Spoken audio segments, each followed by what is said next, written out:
السلام علیکم ورحمۃ اللہ وبرکاتہ۔ رب اشرح لی صدری ویسر لی امری واحلل عقدۃ من لسانی یفقہوا قولی۔ آج اپنے لیسن کا آغاز ہم ایک حدیث سے کریں گے جو کہ مسند احمد کی حدیث ہے۔ آپ صلی اللہ علیہ وسلم نے فرمایا کہ جب اللہ تعالیٰ کسی بندے کے ساتھ بھلائی کا ارادہ کرتا ہے تو اسے لوگوں میں محبوب بنا دیتا ہے۔ تو کسی نے پوچھا کہ محبوب بنا دینے سے کیا مراد ہے؟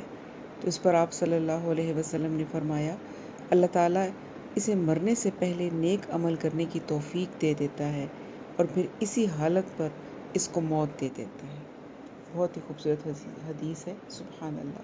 اللہ تعالیٰ ہمیں بھی اپنے نیک بندوں میں، محبوب بندوں میں شامل کر لیں۔ اچھا جی، اب اپنا لیسن سٹارٹ کرتے ہیں۔ آج ہم نے سورۃ آل عمران کی آیت نمبر 168 سے پڑھنا ہے۔ سورۃ آل عمران آیت نمبر 168۔ اعوذ باللہ من الشیطان الرجیم، بسم اللہ الرحمن الرحیم۔ پہلے آپ اس کی ٹرانسلیشن لکھیں، لفظی ترجمہ۔ الذین، وہ لوگ جو، قالو، انہوں نے کہا، لِإِخْوَانِهِمْ، اس کے 3 پارٹس کریں، لی، اخوانی اور ہم، 3 حصے ہیں اس لفظ کے۔ لی کا مطلب ہوتا ہے کے لیے، یا اس کو ہم بارے میں بھی ایک اس میں یعنی کے لیے کے ساتھ بارے میں بھی آپ لکھ لیں، یہ دونوں آ سکتے ہیں۔ اخوانی، بھائی، بھائی کی جمع ہے، اور ہم اپنے، تو لی اخوانہم، اپنے بھائیوں کے بارے میں یا اپنے بھائیوں کے لیے۔ الذین قالوا لاخوانہم، وہ لوگ جنہوں نے کہا اپنے بھائیوں کے بارے میں، و اور، قعدوا، بیٹھے رہے، قعدوا، وہ بیٹھے رہے۔ اب یہاں پر آپ دیکھیں کہ قعدوا جو ہے اس میں کہیں پر بھی یہ مضارع نہیں ہے، یا نہیں آیا ہوا جس کا مطلب وہ ہوتا ہے، لیکن ہم نے یہاں پر وہ لگایا ہے۔ میں نے آپ کو بتایا تھا کہ جب کوئی فعل ہوتا ہے تو اس کے آگے اس کا فاعل موجود نہیں ہوتا تو وہ اس کے اندر ہوتا ہے، پھر ہم وہ خود سے اس لفظ کو سینس دینے کے لیے خود سے لگا لیتے ہیں۔ تو وقعدوا، اور وہ بیٹھے رہے، ظاہر ہے کوئی تو ہے نا جو بیٹھا ہے، تو ہم یہاں پر اس کوئی کی جگہ پر وہ لگائیں گے، وہ بیٹھے رہے۔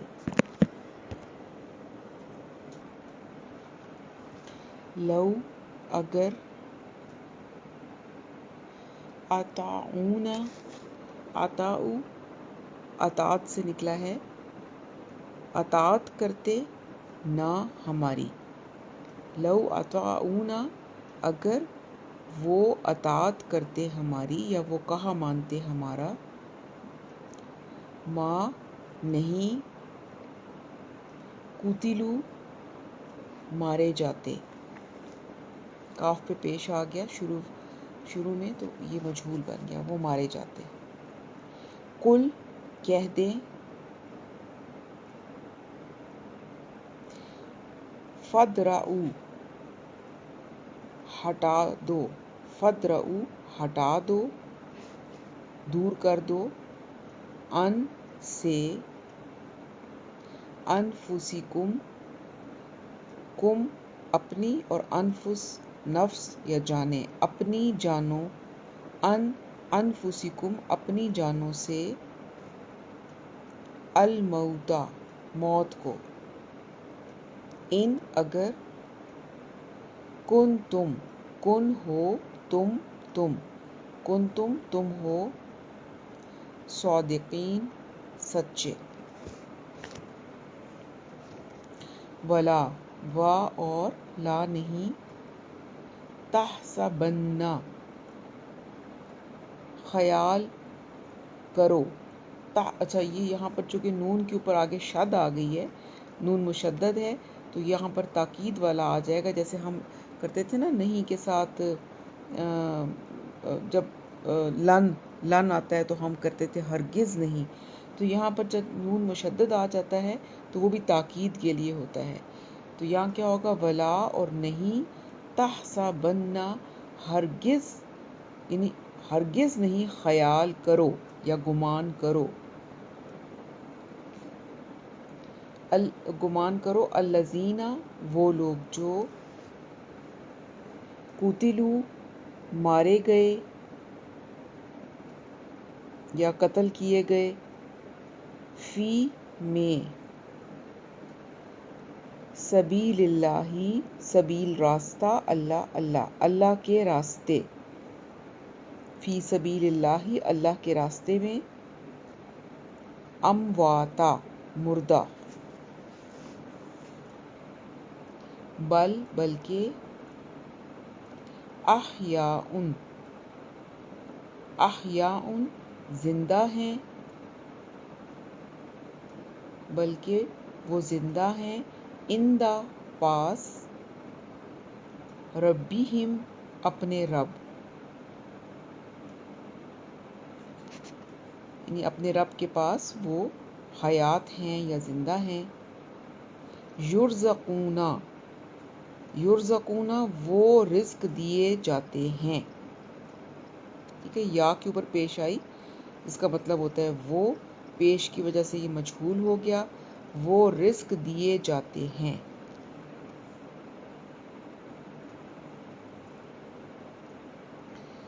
فرحین خوش ہیں، بما با پر، ما جو اس پر جو، فرحین بما وہ خوش ہیں اس پر جو، آتاہم آتا دیا، ہم ان کو دیا، اللہ نے، من سے، فضلہ اپنے فضل، من فضلہ اپنے فضل سے، و اور، یستبشرون یہ بھی مضارع ہے، یا کا مطلب ہے وہ، یستبشرون وہ خوشیاں مناتے ہیں، بالذین با پر، الذین وہ لوگ جو، یعنی ان لوگوں پر، وہ خوشیاں مناتے ہیں ان لوگوں پر، لم نہیں، یلحقو ملے، یلحقو وہ ملے، بہم ان سے، من سے، خلفہم خلف پیچھے، ہم ان کے پیچھے، اللہ یہ کہ نہیں،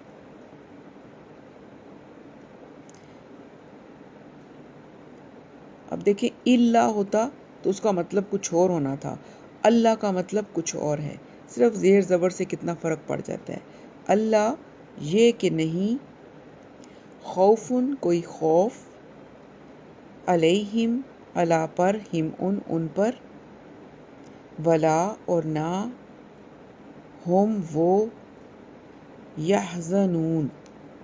وہ غمگین ہوں گے. یستبشرون وہ خوشیاں مناتے ہیں،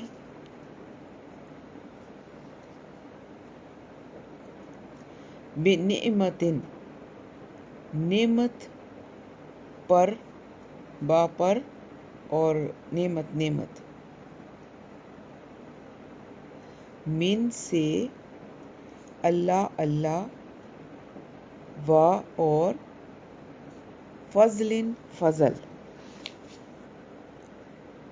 یستبشرون بنعمت من اللہ و فضل، یعنی وہ خوشیاں مناتے ہیں اللہ کی نعمت پر اور فضل سے، و اور انا یہ کہ اللہ اللہ لا نہیں یضیع وہ ضائع کرتا، یا مضارع کی علامت ہے جس کا مطلب ہے وہ، اور یضیع وہ ضائع کرتا، اجرا اجر، المؤمنین مومنوں کا یا ایمان والوں کا، الذین وہ لوگ جو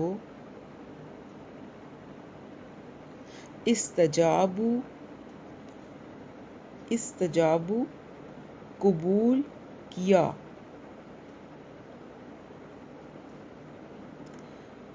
للہ اللہ کا، ورسولی اور رسول، من سے بعدی بعد، من بعدی اس کے بعد سے، ما جو، اصابہم اصابہ پہنچا، ہم ان کو انہیں پہنچا، الکرہ زخم، الذین استجابوا للہ ورسولہ یعنی جن لوگوں نے اللہ اور اس کے رسول کا قبول کیا، قبول کے ساتھ بریکٹ میں لکھ لیں حکم، یعنی ان کا حکم قبول کیا، من بعد اس کے بعد، ما اصابہم الکرہ کہ انہیں زخم پہنچا، یعنی زخم پہنچنے کے بعد انہوں نے اللہ اور اس کے رسول کا حکم قبول کیا، للذین لام زیر لی کے لیے، للذین ان لوگوں کے لیے،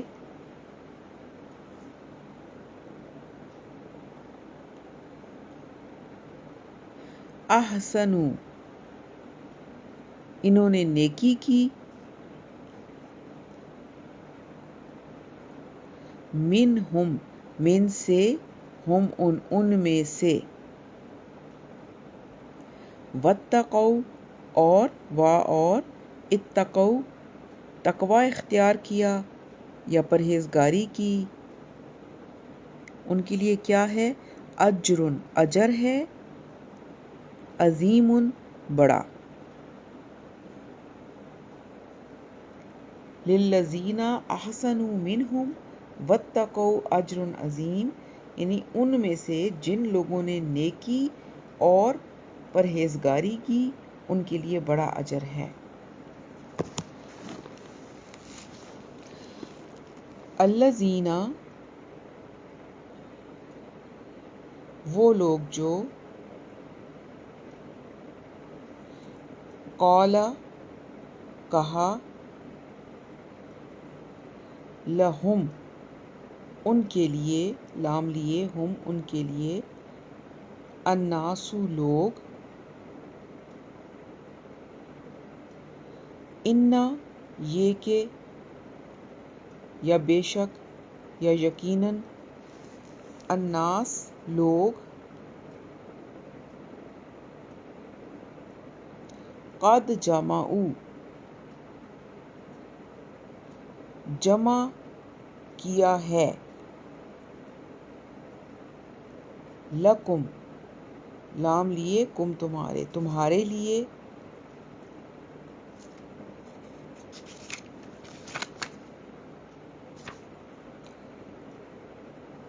فاخشوہم پس، اخشوا ڈرو، ہم ان سے، فاخشوہم پس ان سے ڈرو، فزادہم تو زادہ زیادہ ہوا، ہم ان کا، ایماناً ایمان، و اور قالو انہوں نے کہا، حسبنا حسب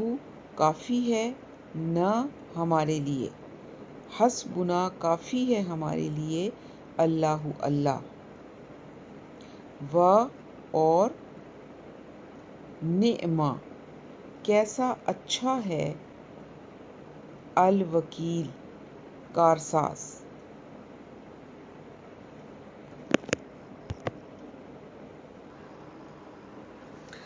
چلیں جی، یہاں تک ہم کریں گے،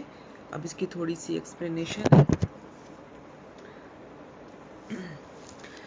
الذین قالوا لاخوانہم،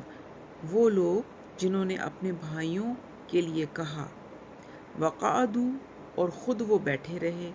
کیا کہا انہوں نے، لو اطاعون ما قتلوا، کہ اگر یہ ہمارا کہنا مان لیتے تو یہ آج مارے نہ جاتے۔ قل فادرؤوا عن انفسکم الموت، تو اللہ تعالیٰ فرماتے ہیں کہ آپ کہہ دیں صلی اللہ علیہ وسلم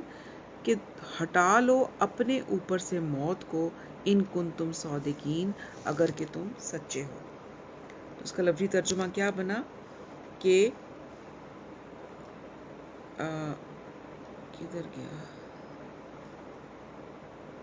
یہ، آپ کو یاد ہوگا پیچھے سے اگر آپ آیت کو ملائیں تو کس کے بارے میں بات ہو رہی ہے، منافقین کے بارے میں۔ غزوہ احد میں جب آپ صلی اللہ علیہ وسلم چلے تھے احد کی طرف، تو منافقین کا ایک گروہ عبداللہ بن ابی کے ساتھ واپس چلا گیا تھا۔ تو یہ ان لوگوں کی بات ہو رہی ہے کہ وہ لوگ جو تھے، جو منافق تھے، وہ جو کہ جنگ میں شامل نہیں ہوئے، بیٹھے رہے، انہوں نے یہ بات کہی۔ کیا بات کہی؟ کہ یہ وہ لوگ ہیں جو، اللہ تعالیٰ فرماتے ہیں کہ یہ وہ لوگ ہیں کہ جو خود تو پیچھے بیٹھے رہے، خود جنگ میں حصہ نہیں لیا،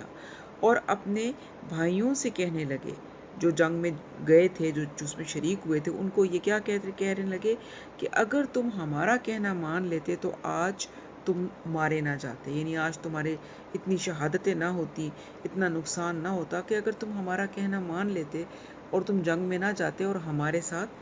پیچھے آ جاتے۔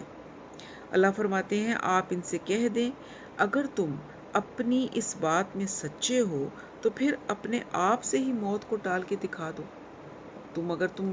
تم موت کے ڈر سے ہی وہ نہیں گئے تھے نا جنگ میں، تو فرمایا کہ موت تو ہر ایک پر آنی ہی آنی ہے، اگر تم سچے ہو، تم پیچھے بیٹھ رہے ہو تو کتنی دیر زندہ رہ لو گے، آخر کو تو موت آئے گی ہی آئے گی، تو تم موت کو ٹال کے دکھاؤ پھر۔ تو یہ جو چیز ہے یہاں پر، یہ غزوہ احد کے حوالے سے بات ہو رہی ہے۔ اور ایسی باتیں جو ہیں یہ دراصل اللہ کی تقدیر پر اعتراض کے ضمن میں آتی ہیں، لیکن منافقین میں ایمان تھا ہی نہیں، تو وہ پھر ایسی باتیں جو تھیں وہ عام طور پر کیا کرتے تھے مسلمانوں کو بددل کرنے کے لیے۔ آگے فرمایا وَلَا تَحْسَبَنَّ اللَّهَ قُتِلُوا فِي سَبِيلِ اللَّهِ أَمْوَاتًا، اور تم کیا فرمایا کہ جو لوگ اللہ تعالیٰ کی راہ میں شہید ہو گئے ہیں انہیں ہرگز مردہ نہ سمجھو۔ وَلَا تَحْسَبَنَّ، میں نے آپ کو بتایا شد کے ساتھ نون آیا تو یہ ایک یعنی بہت زیادہ فورسفلی نہ جس کو کیا جاتا ہے کہ تم ہرگز مت سمجھو ان لوگوں کو مردہ کہ جو اللہ کے راستے میں شہید ہوتے ہیں۔ بل احیاء عند ربہم یرزقون، بلکہ وہ تو زندہ ہیں اور اپنے رب کے ہاں سے وہ رزق پا رہے ہیں، جیسے کہ تم کھاتے پیتے ہو ان کو بھی رزق ملتا ہے۔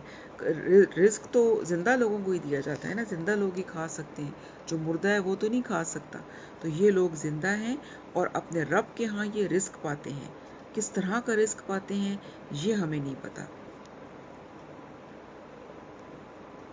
اور کیا ہے، فرحین بما آتاہم اللہ من فضلہ وَيَسْتَبْشِرُونَ بِالَّذِينَ لَمْ يَلْحَقُوا بِهِمْ مِنْ خَلْفِهِمْ أَلَّا خَوْفٌ عَلَيْهِمْ وَلَا هُمْ يَحْزَنُونَ، جو کچھ اللہ کا ان پر فضل ہو رہا ہے اس سے یہ بہت خوش ہیں، یعنی اللہ تعالیٰ کے فضل سے یہ بہت خوش ہیں، اور ان لوگوں سے بھی خوش ہوتے ہیں جو ان کے پیچھے ہیں اور ابھی تک شہید ہو کر ان سے ملے نہیں ہیں، یعنی جو اپنے ساتھی جو ابھی شہید نہیں ہوئے اور جو بعد میں شہید ہو جانے والے ہیں ان کے بارے میں بھی یہ ان کو جب پتہ چلتا ہے تو یہ خوش ہوتے ہیں کہ وہ بھی اسی درجے میں ہم سے آ کے ملیں گے اور انہیں نہ کوئی خوف ہوگا اور نہ ہی وہ غمگین ہوں گے۔ یستبشرون بنعمت من اللہ وفضل، اللہ تعالیٰ کا ان پر جو فضل اور انعام ہو رہا ہے اس سے وہ بہت خوش ہیں۔ وَأَنَّ اللَّهَ لَا يُضِيعُ أَجْرَ الْمُؤْمِنِينَ، اور اللہ تعالیٰ جو ہیں وہ یقیناً مومنوں کا اجر ضائع نہیں کرتے۔ تو یہاں پر شہداء کے بارے میں بڑی واضح بات بتا دی گئی کہ جو اللہ تعالیٰ کے راستے میں شہید ہوتے ہیں، اللہ کے دین کی خاطر لڑتے ہوئے شہید ہوتے ہیں، ان کو تم مردہ نہ کہو، وہ مردہ نہیں ہوتے بلکہ وہ تو زندہ ہوتے ہیں۔ ان شہداء جو ہیں وہ دنیا سے ڈائریکٹ جنت میں چلے جاتے ہیں، ان کو برزخی زندگی نہیں آتی، وہ برزخ کی زندگی نہیں گزارتے، ڈائریکٹ جنت میں چلے جاتے ہیں اور وہ زندہ ہوتے ہیں۔ اب کس طرح سے زندہ ہوتے ہیں، کس طرح کا رزق ان کو ملتا ہے یہ ہمیں نہیں پتا، لیکن قرآن نے ہمیں یہ بتایا کہ وہ زندہ ہیں اور ان کو رزق بھی ملتا ہے اللہ کی طرف سے، اور اس کے ساتھ ساتھ وہ جو ان کو نعمت ملی ہے اس پر بڑے خوش ہیں، اور وہ اس بات پر بھی خوش ہیں ان لوگوں کے بارے میں بھی کہ جو ان کے پیچھے آنے والے ہیں شہادت کا درجہ لے کر اور ان سے ملنے والے ہیں، ان کے بارے میں بھی وہ بہت خوش ہوتے ہیں۔ اس کے بارے میں آپ کو ایک حدیث بتاتی ہوں۔ حضرت جابر بن عبداللہ فرماتے ہیں کہ مجھے رسول اللہ صلی اللہ علیہ وسلم ملے اور پوچھا کیا بات ہے جابر، تو میں تمہیں رسول اللہ نے پوچھا کہ کیا بات ہے جابر، میں تمہیں بڑا شکستہ دیکھ رہا ہوں۔ تو حضرت جابر فرماتے ہیں کہ میں نے عرض کیا کہ یا رسول اللہ، میرے والد جنگ احد میں شہید ہو گئے اور قرض اور چھوٹے چھوٹے بچے چھوڑ گئے ہیں۔ آپ صلی اللہ علیہ وسلم نے فرمایا کیا میں تمہیں یہ بشارت نہ دوں کہ اس کی اللہ سے کیسے ملاقات ہوئی؟ میں نے عرض کیا یا رسول اللہ ضرور بتائیے۔ تو آپ نے فرمایا اللہ تعالیٰ کسی سے کلام نہیں کرتا مگر پردے کے پیچھے سے۔ اللہ نے تمہارے باپ کو زندہ کیا، پھر اس سے بات کی اور پوچھا کچھ آرزو کرو جو میں تمہیں عطا کر دوں۔ تو تمہارے باپ نے کہا کہ اے میرے پروردگار، مجھے دوبارہ زندہ کر دے تاکہ میں دوسری مرتبہ آپ کی راہ میں شہید ہو جاؤں۔ اللہ تعالیٰ نے فرمایا یہ بات پہلے سے طے ہو چکی ہے کہ لوگ دوبارہ دنیا کی طرف نہ لوٹیں گے۔ تو راوی کہتے ہیں یہ آیت اسی بارے میں نازل ہوئی ہے، یہ ترمذی کی حدیث ہے۔ تو یہاں سے بھی ہمیں پتہ چل رہا ہے کہ شہادت کا کتنا اونچا درجہ ہے کہ اگر شہید کا دل چاہتا ہے کہ میں بار بار زندہ کیا جاؤں اور میں بار بار اللہ کے راستے میں اسی طریقے سے اپنی جان دوں اور شہادت پاؤں، تو معلوم ہوتا ہے کہ پتہ نہیں کتنی لذت ان کو ملتی ہوگی شہادت میں جو وہ اس کو بار بار حاصل کرنا چاہتے ہیں۔ تو اللہ تعالیٰ ہمیں بھی شہادت کسی نہ کسی درجے میں شہادت کی موت عطا فرمائے۔ الذین استجابوا للہ ورسولہ من بعد ما اصابہم القرح، یہ وہ لوگ ہیں کہ جن لوگوں نے زخم پہنچنے کے بعد اللہ اور اس کے رسول کے حکم پر لبیک کہا۔ للذین احسنوا منہم واتقوا اجر عظیم، تو ان میں سے جو لوگ نیک کردار اور پرہیزگار ہیں ان کے لیے بہت بڑا اجر ہے۔ الذین قال لهم الناس ان الناس قد جمعوا لكم فاخشوهم فزادهم ایمانا، یہ وہ لوگ ہیں کہ جب لوگوں نے ان سے کہا کہ لوگوں نے تمہارے مقابلے میں ایک بڑا لشکر جمع کر لیا ہے لہٰذا ان سے بچ جاؤ، تو ان کا ایمان اور بھی زیادہ ہو گیا، اور وہ کہنے لگے حسبنا اللہ و نعم الوکیل، ہمیں تو اللہ ہی کافی ہے اور وہ بہت اچھا کارساز ہے۔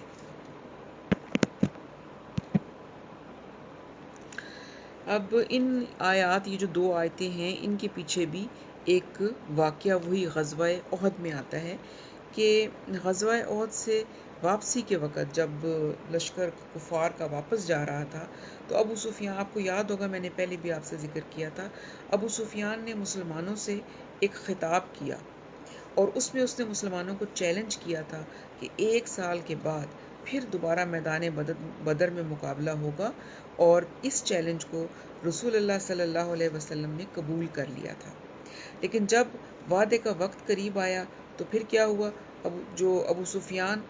خود ہی ہمت ہار کے بیٹھ گیا، کیونکہ اس سال کیوں ہمت وہ ہار گیا، اس سال مکہ میں قحط پڑ گیا تھا، اور اس نے اپنی اس ندامت کو چھپانے اور الزام دوسرے کے سر تھوپنے کے لیے یہ تدبیر سوچی خفیہ طور پر، کہ اس نے خفیہ طور پر ایک شخص نعیم بن مسعود کو مدینہ بھیجا اور کچھ دے دلا کر اس کی ڈیوٹی یہ لگائی کہ وہاں جا کر یہ خبر مشہور کر دے کہ اس دفعہ قریش نے اتنی زبردست تیاری کی ہے اور اتنا بڑا لشکر جمع کر لیا ہے کہ پورا عرب بھی ان کا مقابلہ نہیں کر سکتا، مطلب کہ جھوٹ بول کر تو ان کے اوپر روب ڈالو۔ اور اس ساری پلان کا مقصد صرف مسلمانوں کو دہشت زدہ کرنا تھا، ان کی ہمت پست کرنی تھی تاکہ وہ مقابلہ کرنے کی ہمت نہ کریں۔ تو چنانچہ اس نے مدینہ جا کر یہ افواہ خوب پھیلا دی اس نعیم بن مسعود نے، تو لیکن اس پروپیگنڈے کا اثر ابو سفیان کی توقع کے بالکل برعکس نکلا۔ اس خبر سے مسلمانوں کو بجائے وہ ڈرنے کے، ان کے ایمان میں اور زیادہ اضافہ ہو گیا، اور رسول اللہ صلی اللہ علیہ وسلم جو تھے وہ 1500 صحابہ کو ساتھ لے کر میدان بدر کی طرف روانہ ہو گئے، بجائے اس کے کہ وہ ڈر کے بیٹھ جاتے۔ مسلمان تیار ہوئے اور 1500 مسلمان جو تھے وہ آپ صلی اللہ علیہ وسلم کے ساتھ میدان بدر کی طرف چلے۔